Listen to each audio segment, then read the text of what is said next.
इस अधिवेशन में इस कॉन्फ्रेंस के डायरेक्टर सम्मानीय प्रकाश जी शर्मा साहब,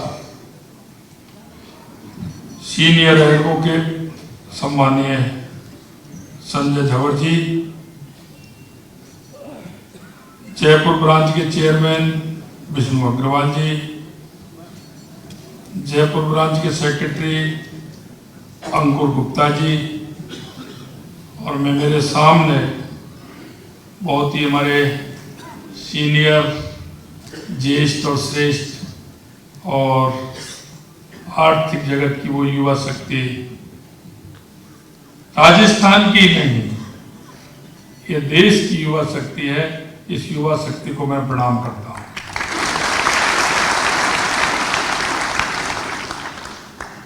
यहां देश दुनिया से 2 दिवसीय राष्ट्रीय कॉन्फ्रेंस बेदा में पधारे सीएम महानुभावों को नववर्ष, लोहड़ी और मकर संक्रांति की हार्दिक शुभकामनाएं देता हूं। और अभी हाल में सीए परीक्षा में पास हुए सभी युवाओं और विशेष रूप से राजस्थान से इस परीक्षा में प्रथम स्थान प्राप्त करने वाले भाई मधुर जैन, तीसरा स्थान प्राप्त करने वाले टीकेंद्र कुमार सिंगल जी, ऋषि मल्होत्रा जी, और मेरिट में स्थान प्राप्त करने वाले विनय मक्तानी जी, मानसी गुप्ता जी, तुषार जैन जी को भी मैं बहुत बहुत बधाई देता हूं। मैंने देखा है जब भी सीए का परिणाम आता है, मैं निश्चित रूप से आपको बहुत बहुत बधाई देना चाहता हूं कि राजस्थान में 2, 3, 4, 5 की संख्या और भी ज्यादा मेरिट की आती है। उसके लिए भी मैं आपको बहुत बहुत शुभकामनाएं देना चाहता हूं। Institute of chartered accountant of India chartered accountancy को नियम अनुरूप चलाने की दिशा में बेहद अहम जिम्मेदारी का निर्वहन आप कर रहे हैं। ये गौरव की बात है कि आईसीआई 11.50 लाख से अधिक सदस्यों और छात्रों के साथ दुनिया में चार्टर्ड अकाउंट का सबसे बड़ा पेशेवर ये निकाय है। भारत में करीब 4 लाख और राजस्थान में करीब 30,000 सीए देश के काम में लगे हुए हैं। जीवन में धन की महत्वपूर्ण भूमिका और अर्थव्यवस्था को गति और दिशा देने में सीए का काम कितना अहम है, ये आप सभी जानते हैं। मेरा मानना है कि जिस तरह से डॉक्टर नागरिकों के स्वास्थ्य के लिए आवश्यक होता है, वैसे ही सीए भी देश की आर्थिक स्वास्थ्य के लिए बहुत आवश्यक है। चार्टर्ड अकाउंटेंट अपने वित्तीय ज्ञान और कौशल का उपयोग कर देश के आर्थिक विकास और स्थिरता में अपना महत्वपूर्ण योगदान देता है। भारत विश्व की 5वीं बड़ी अर्थव्यवस्था बना है, इसमें आपका बहुत बड़ा योगदान है और आप प्रधानमंत्री मोदी जी के विकसित भारत के संकल्प को पूरा करने में प्रमुख भूमिका निभा रहे हैं।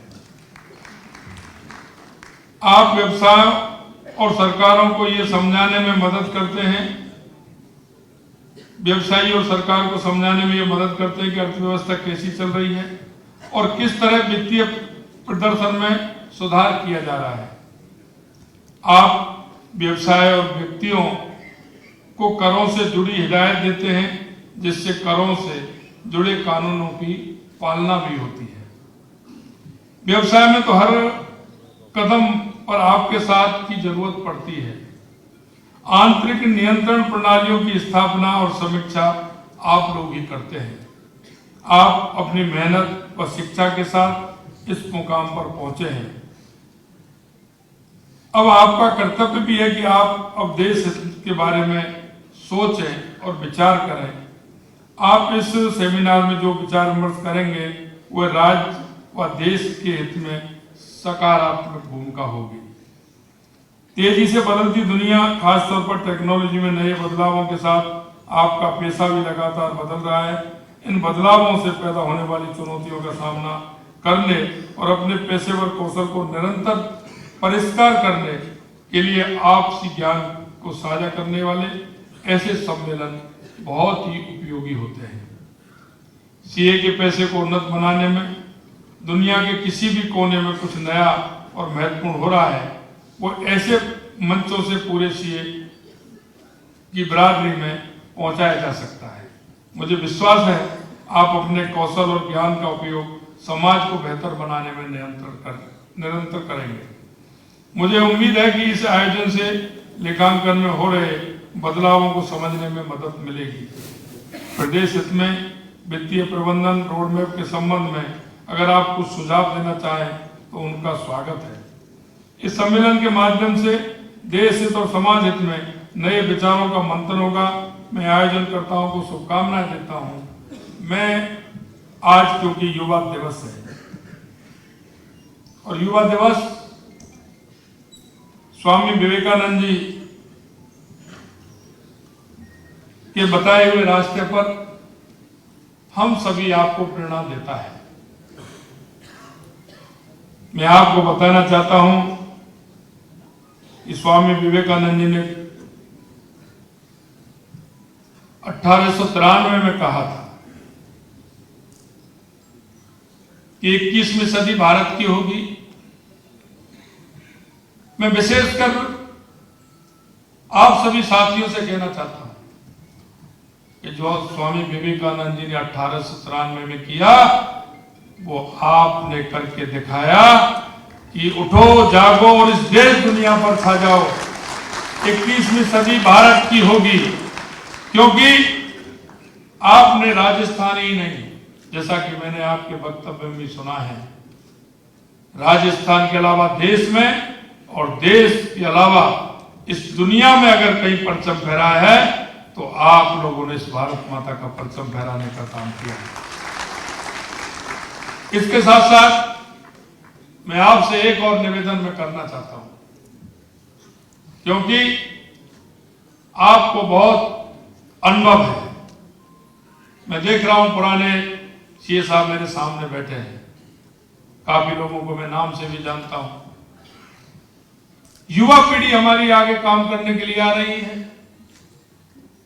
मेरा आपसे इतना निवेदन है, आपके अनुभव के हिसाब से नए नए इनोवेशन राजस्थान क्या कर सकता है, मैं आप सभी को आमंत्रित करता हूं कि नए नए इनोवेशन के लिए हम राजस्थान में ऐसा कौन सा अच्छा काम कर सकते हैं जिससे कि हमारी राजस्थान की अर्थव्यवस्था मजबूत हो, और राजस्थान की अर्थव्यवस्था मजबूत होगी तो निश्चित रूप से देश की अर्थव्यवस्था भी मजबूत होगी। माननीय हमारे यशस्वी प्रधानमंत्री नरेंद्र मोदी जी कहते हैं कि जरूरी नहीं है कोई भी व्यक्ति को इतना बड़ा ज्ञान हो, सारे ज्ञानों से वो परिपूर्ण हो। अच्छा ज्ञान कोई भी दे सकता है, उसके ज्ञान की पूरी तरह से कि वो अच्छा ज्ञान दे करके हमारी इस अर्थव्यवस्था को भी सुधार सकता है और हमारे राजस्थान के इतने 8 करोड़ लोगों के जनजीवन के आधार को भी बना सकता है। मैं आप सभी लोगों को इस मौके पर बहुत बहुत धन्यवाद भी देना चाहता हूं। और मित्रों, ये युवा है, मुझे बड़ी खुशी हुई कि राजस्थान से मैंने प्रथम आने वाले को बधाई भी दी कि आप जिस बेड़े में हो वो देश की अर्थव्यवस्था को तो सुधारेगा, लेकिन जो हम कहते हैं कि हमारी पूंजी, जैसे राजा के बारे में कहते हैं कि जब कर लगते थे तो ऐसे लगता है जैसे मधुमक्खी किसी फूल से शहद चुनती है। कोई माली अपनी बगिया से एक एक फूल को चुनता है जिससे उस पर भी अंतर नहीं आए और राजकोष भी चले। आप उस निर्माण को निश्चित रूप से आगे बढ़ाने में सहयोग करेंगे और राजस्थान को ही नहीं, इस देश की अर्थव्यवस्था को मजबूत बनाने का काम करेंगे। आपके इस 2 दिन की सेमिनार में निश्चित रूप से राजस्थान को ही नहीं, पूरे देश को फायदा होने वाला है। मैं आप सभी का एक नागरिक होने के नाते आप सभी का मैं बहुत बहुत स्वागत और अभिनंदन करता हूं, बहुत बहुत अभिनंदन करता हूं। आप सभी को बहुत बहुत धन्यवाद। और मेरे को इस कार्यक्रम में बुलाया, निश्चित रूप से मैं आपसे कुछ ना कुछ लेकर के ही जाऊंगा, क्योंकि मुझे पता है, मैंने कहा है